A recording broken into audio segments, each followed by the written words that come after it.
group of scholars, they believed in physicalism, that human anatomy is what defines human being.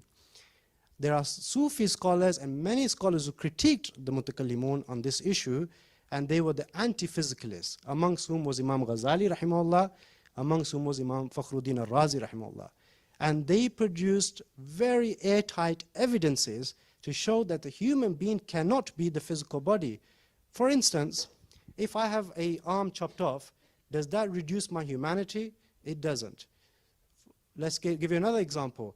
If I was to cannibalize Dr. Suhaib, Dr. Suhaib's in my body, so does that mean that there's two humans in here, or is it one human? If I've managed to digest Dr. Suhaib, then I'm still one human, right? So he's giving evidences that you... Unless you become sushi and entangle the spirits. Then it's a different matter. Also, let's give another example. What produces after the death? The body decomposes. It loses color, it loses moisture, it loses its particles, and they become part of the nature. But the ruh continues. So insan continues. It produces after death. Another example, Allah subhanahu wa ta'ala says in Surah Yunus, verse number 4, إِلَيْهِ مَرْجِعُكُمْ جَمِيعًا. This, that towards Allah everyone shall return. So we were at a point where we were with Allah. That was Alim al-Arwah, the realm of souls, where we may have met each other. That's why we are here together. That did not have body, just Alim al-Arwah had only the souls. So Allah is saying, you shall return all together to Him. What will return is the soul. That's your real humanity, your inner potentiality, not your anatomy. If we go by that, then Neanderthals can be insan.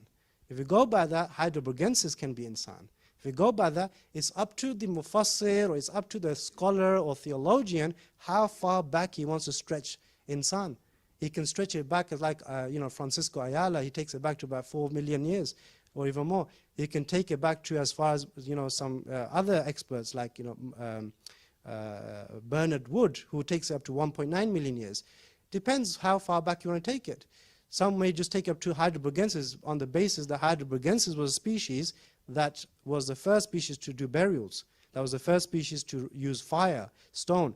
But you just have to remember one fundamental point here that is of contention, is that did Adam alayhi have parents?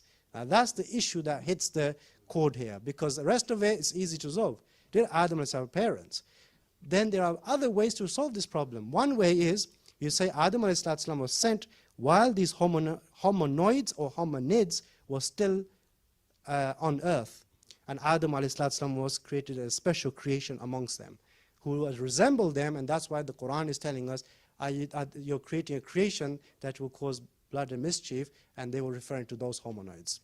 That's one way to resolve. Another way is you say that Adam alayhi was sent, but his progeny hybridized, and the genetic pool that's in us today is a combination of Adam alayhi and those hominoids that existed before Adam alayhi. That's two ways without reading parenthood to Adam alayhi. But if